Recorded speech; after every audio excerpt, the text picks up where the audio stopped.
Hello and welcome to episode 9 of the Akashic Love Field. I'm your host, Jen Duchene, of jenduchene.com, and you can find me on Substack under Jen Duchene. What a time we're in. What a time we're all experiencing. I know I'm experiencing from my own self and my own being, my own body, having this remembrance, this revelation about who I am, sort of this undressing. I find so fascinating because I'm doing writing at this time. Like I've been very much waiting to express myself, to write. I've been painting, but not writing, and I've been feeling sort of stuck, wanting to write, not being able to, wanting to express and speak, and feeling like, oh, the words won't come. And we really are in extraordinary time because yesterday, the 25th of May, 2025, Saturn moved into Pisces. So Saturn is one of the what they call outer planets. So the outer planets are collective uh, planets, or at least their influences is on the collective. So personal planets are things that affect us personally, planets that are like Mercury, Mars, Venus, etc. But the outer personal or the collective influence planets are Pluto, uh, Saturn, Uranus, etc.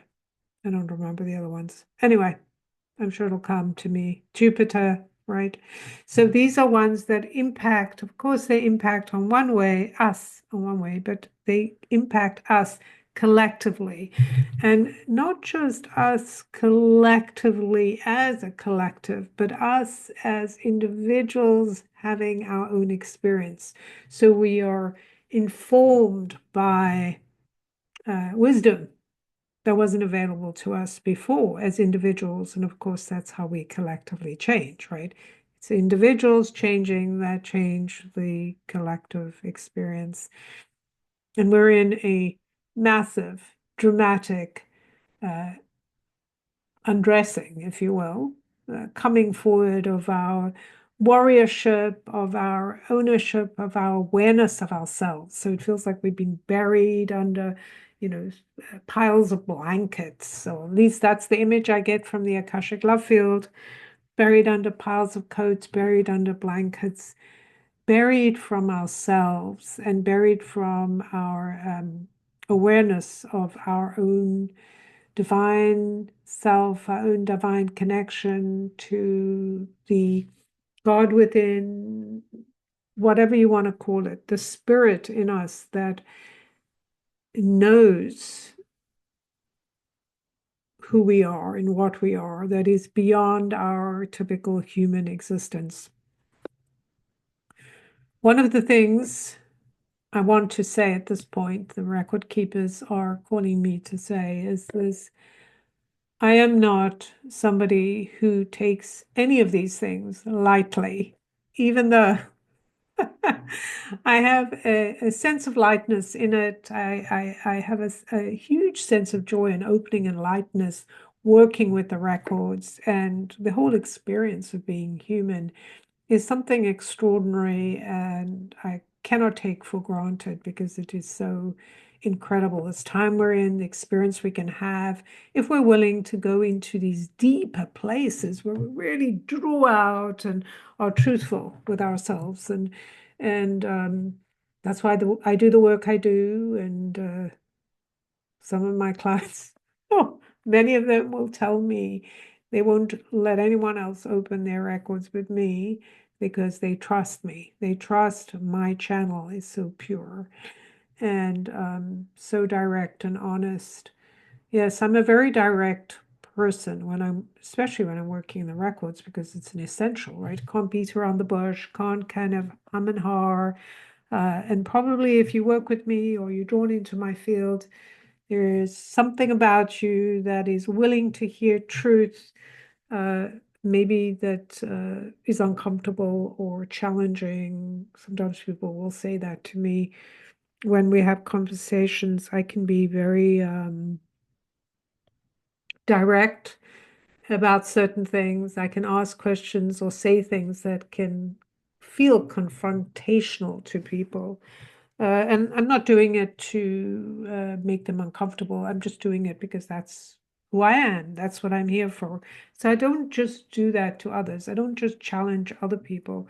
I also challenge myself. I allow my experience to challenge me because I believe that's part of growth. It's how I grow when I'm willing to look at the places that I have been hiding from, right? So when I become more aware of myself and more true about myself to myself, I am less defensive. I'm less needy of approval or some of those other things that were really important to me in the past. And I'm more able to be at peace with who I am.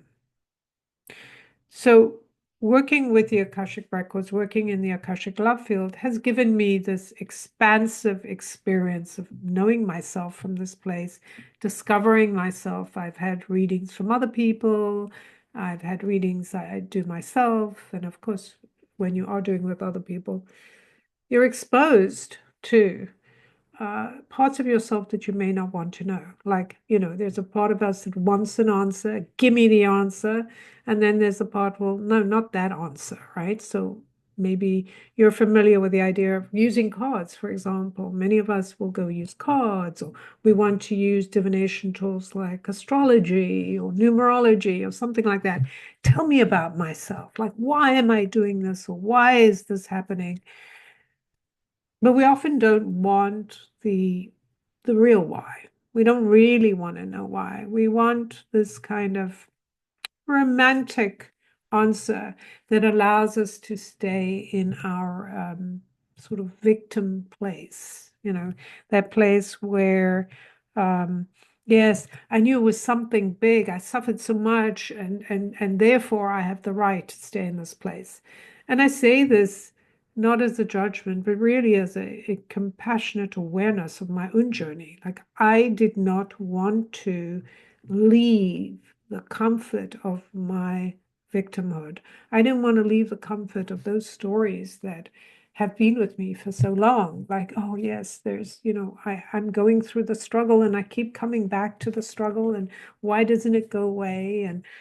And even when their Akashic field would tell me it's because of this and that, and you just have to, kind of pick yourself up and do something different.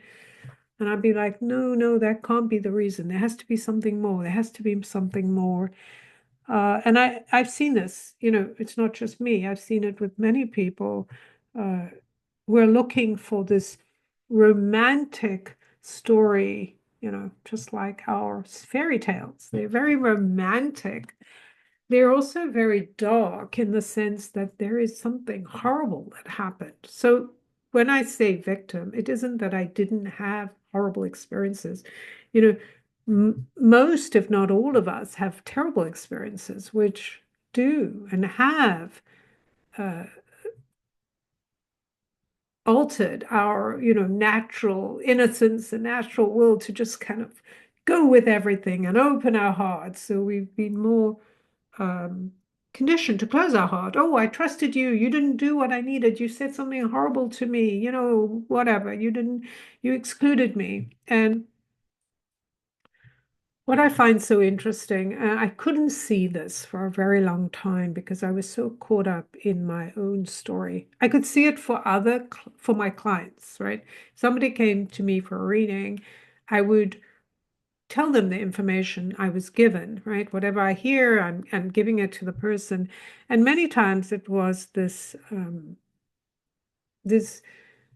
information that, yes, this did happen to you, but that's the thing that's holding you back. The idea it happened and it hasn't been acknowledged or received. I still don't feel better about what happened. That's kind of how we are in the world. I don't feel better about what happened. It happened. and I'm still holding on to it because there's something I'm waiting for before I can let it go. And eventually, as time passed, uh, my ability to not just hear for my clients, but to hear for myself and to receive it and let it land got better and better. So I became clearer. I was willing to get clearer, to learn more about myself. I'm just writing an article, so it helps me because it starts me to kind of, I write and write and write, and it kind of opens up my awareness, like it becomes like I'm looking for the truth, and then I'm remembering the things that I did, because sometimes uh, and I know the Akashic records are giving me dropping in information so I can see, look, I'm not a loser just because I didn't perform, or I wasn't, as great as another, or I didn't come shooting out the gate and this happened. Okay, it was okay. And I ran to the next thing. It's kind of like, oh, I have a tendency to not want to go forward. Um, one, because of my past, and two, because past beliefs, my beliefs about my past. I should be more clear about that.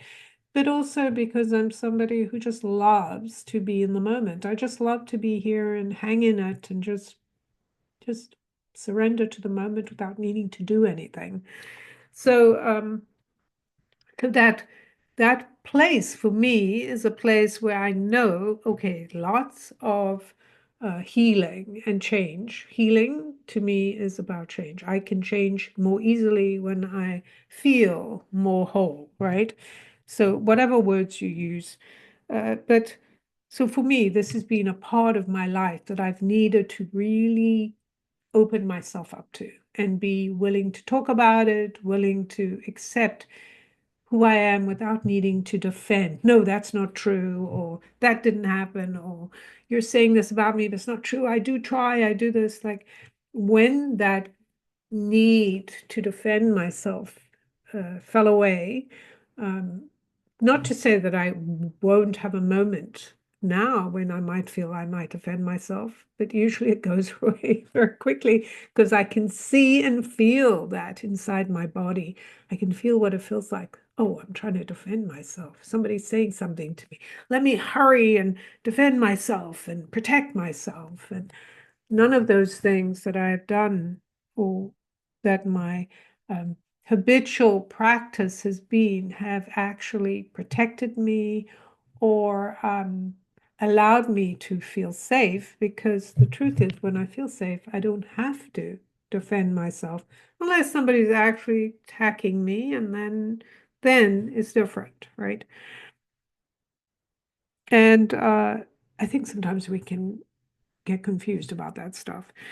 But as I was going back, I remember when I was, I don't know, maybe it was in 2010, when I was on this journey to expose myself to me, right? To get to know myself. Who am I? Why do I feel the way I feel? What's all this stuff? And I went to this event, and they asked people to volunteers just come up on the stage. You didn't know why. And so I was like, oh, okay, me. I was at that stage where I was actually willing to put my hand up because I'd been to enough events, or had enough awareness that uh, the way to truth is through exposure. And the way through exposure is to volunteer. Pick me, I'll be the one, right? Even though part of me was like, I don't want to do this. I just want to, hang out in the back and observe. I don't actually want to experience anything. It's not comfortable. So we get up on stage. I think there are three or four of us. And then this woman goes, well, you're on stage, and what you have to do now is sing. And I'm like, oh my God, this is something I'm terrified of. Apparently, many, many people are absolutely terrified of singing in front of other people. And I can't carry a note. So, and I don't know any songs, and we had to sing individually. So it wasn't like I was like, oh, okay, we can sing together. No, we each had to step into the spotlight in front of hundreds of people and sing a song. and I didn't even know what to sing. So the only song that could come to mind, I mean, my body was like frozen in shock. So I'm like, oh my God, song, what? Song, sing? No, can I run off? And so I remember Twinkle, Twinkle, Little Star that my mother used to sing to me when I was a little girl. So I knew the words. And so I sang that, just completely, feeling completely humiliated that I've got to do this. And, but the funny thing about that, I think it did help me because it allowed me to go, wow, I sang terribly, I'm sure. Nobody died, including me. I didn't die. I survived singing a song in front of other people. And the funny thing is that later on, many years later, I studied light language and I sing light language. So it comes through as tone and song. And yeah, I think I shared on the last episode about singing to the donkeys. It's kind of, I would never have done that, 15, 20 years ago, singing in front of other people, being heard to sing. That would have been like totally unacceptable because it would make me feel as if I looked stupid or something, right? Imperfect. So anyway, to get back to this whole thing, Saturn moving into Aries, Saturn only moves into Aries every 30 years. We have a whole group of these outer planets moving in. Did I say that? I can't remember. But Saturn is one of the non-personal planets. Yes, I think I did. And the next one to move will be Uranus, which will move out of Taurus into Gemini. I think that's next month or July. And then Jupiter will move into Cancer. So it's like a precession, right? And Pluto moved into Aquarius. Now I'm talking about this is all Western astrology, by the way. Moved into Aquarius last year, I think November. So all of this is it's very unusual for all these planets to move like within a short period of time. And those are the ones we know about. The other massive planets we don't really know about that are, not kind of in the typical naming that have moved um, houses, right? So this precession of planetary movement is an indication that we are moving into a different time. Things are changing, things are opening up. So all of this stuff, Neptune moved, oh, I forgot about that. Neptune moved into Aries as well, the first house, which is about ourselves, a discovery about who we are and how we relate to the world. And I think it's been in Pisces for many years. It really is another notification that we're moving into the Aquarian age because Neptune, ruler of Pisces, moving out of Pisces, right? It's like, oh, that's the end, right? And Pisces is a place of dreams and illusions. So, with all the timing of all of these things, because apparently the last time that Neptune and Aries, Mars, sorry, oh, okay, let me just catch my breath here. The last time Neptune and Saturn were in Aries together in the first degrees, the early degrees, was 12,000 years ago, something like that, some crazy amount of time. So um, it's a big deal, right? And it's a big deal for us collectively to have this opening, this energy of, oh, I've been like lost in a cave because Neptune represents sort of dreams, ideas, and also prisons. So it's like our ideas, illusions, our ideas have been imprisoned in a way in this illusion, right? Like, oh, yes, this is what's true. We couldn't see beyond it. Now, suddenly, we get to see something different. And with Saturn moving into Aries, so Neptune is very expansive and without boundaries. So it's like a sea, an ocean of continuation. Oh, I can dream about this and I can do this, and oh, I'm this and I'm that. Then Saturn comes and goes, okay, well, we got to put some boundaries around this. We got to put form, we got to put shape, we got to put focus. Um, and suddenly I can feel the shift in myself with this. It's like, oh, okay, all this time I've been spending sort of wondering and feeling. I know there's something more that wants to kind of come up through me that's stuck.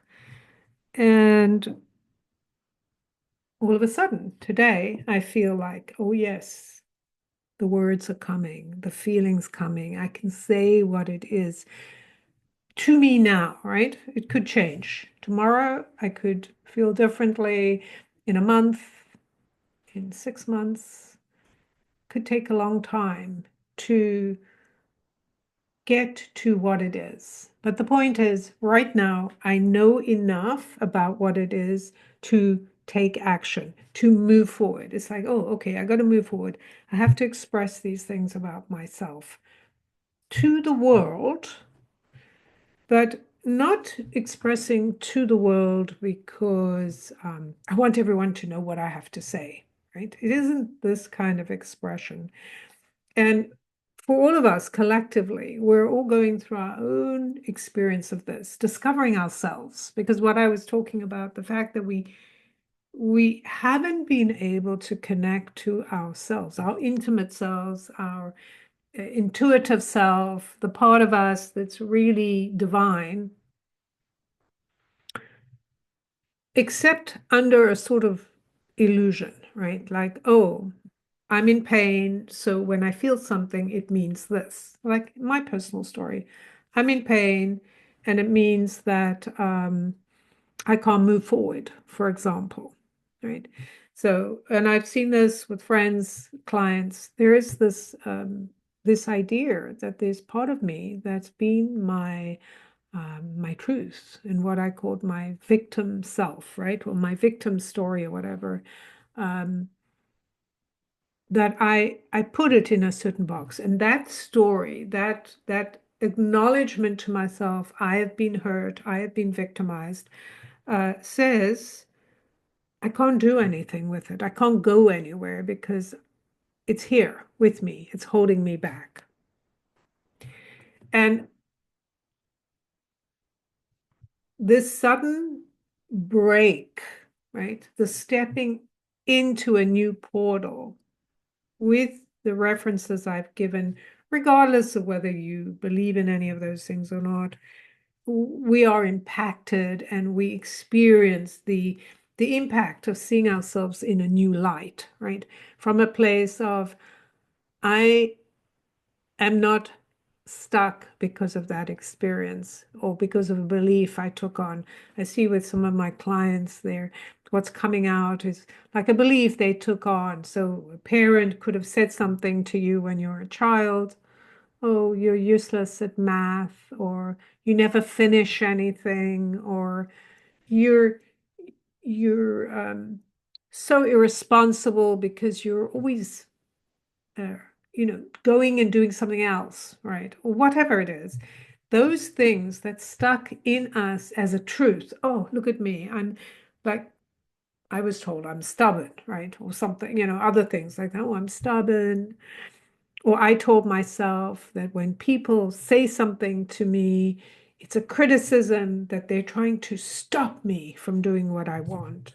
And, over the time, I've realized those people aren't saying anything to me. They're saying it really to themselves through me. So if they see me saying something or doing something, they have to tell me something about it, right? So, and I might tell them something about it too, right? If I see something, oh, I don't like that you're doing this. And they may go, well, you should laugh more. You should do that. And I'm like, well, that's your opinion, but I'm not going to do it, right? So that's the separation. The old way of I need to do this. I need to behave in a certain way because um, of my experience. I took on this belief based on what I experienced that, oh, I never finish anything, or I'm a stubborn person, or whatever it is. And now going, that thing was a point of view, right? I had that experience. I suffered that pain.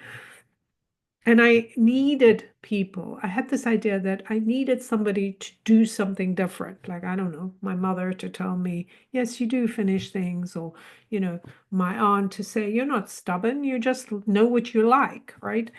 I was waiting for somebody to tell me that they saw me, that nobody did, right? And then I was like, okay, well, I can do that for me. I can say, Jen, I see you. I recognize the fact that the things you were doing from your own experience were out of feeling bad with no one to comfort you and go, okay, it's not true what they said. No one to um, oppose that point of view and let me think that maybe there was something else that could be true. I don't know if you can hear my alarm is going off. Okay, I think this is getting time to finish this off. But I think this is my point about this, that I feel the freedom of expressing myself not because I want you to tell me, Jen, you're not that thing. There's nothing stopping you. Or I don't care if you don't move forward. But because I realized that what stopped me from moving forward was me thinking that pain I suffered was like a closed door. It was a wall. I can't go forward because I'm this person. I experienced this. People don't like what I do. How can I leave this space, this safe space where I feel this pain? And then going, you know what? I don't want to stay in that place. I don't want to stay in the place that says that I'm waiting for someone else to give me permission, or I'm waiting for somebody else to say, I see you, Jen, it's okay, move forward. And it's just like, okay, the only way for me to get past this is to actually do it, to step on the stage, to sing. I don't know if everyone in that hall, when I was singing, they could have closed their eyes, they could have blocked their ears. I wouldn't even have known the difference, right? They weren't thinking about me. They didn't care if I could sing or not. They might have been thinking, oh my God, if that was me on the stage, I'd be having a great time, or I'd be singing it better, or something like that. But it really had nothing to do with me. It didn't really matter. And the point is, I did that thing and it did help me. It helped me to realize that I can do things that feel incredibly embarrassing, cringe. I think that's the word people use. It can be cringe. But you know what?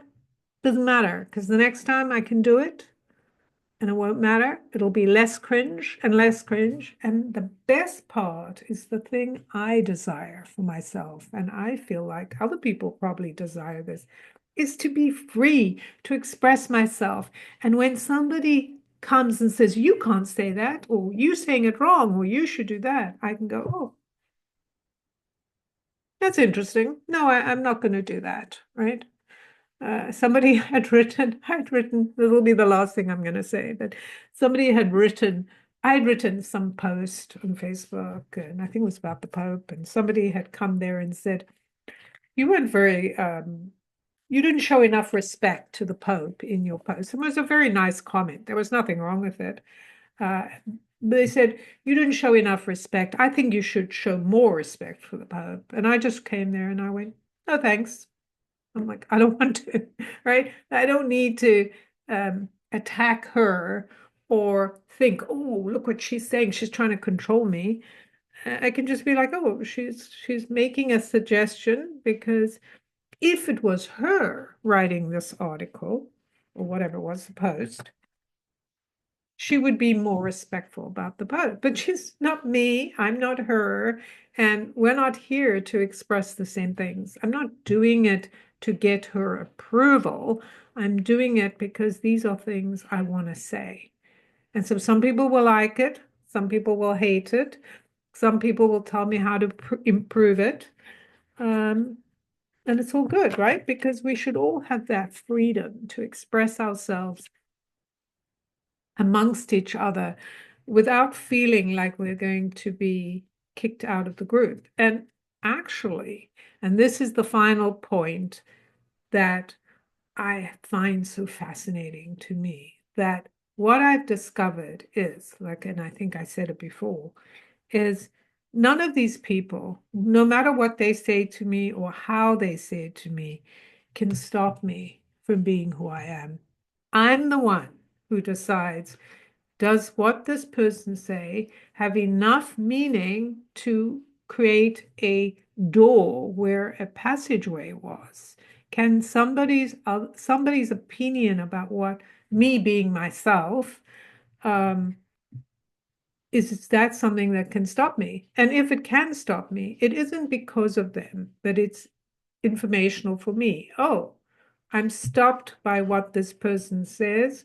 What do I need to do, right? To keep moving. What can I do to move?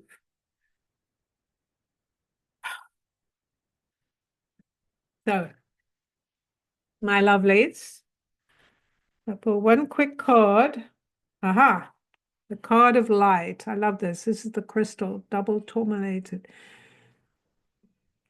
Crystal, clear quartz. It's called light. It's one of the tool cards. So it's a picture of a quartz crystal, two pointed ends, bringing light, being in the light. What does that mean to be in the light? To embody the light of expression. The fact that when you embody your light, you fill yourself with the light of who you are through your expression.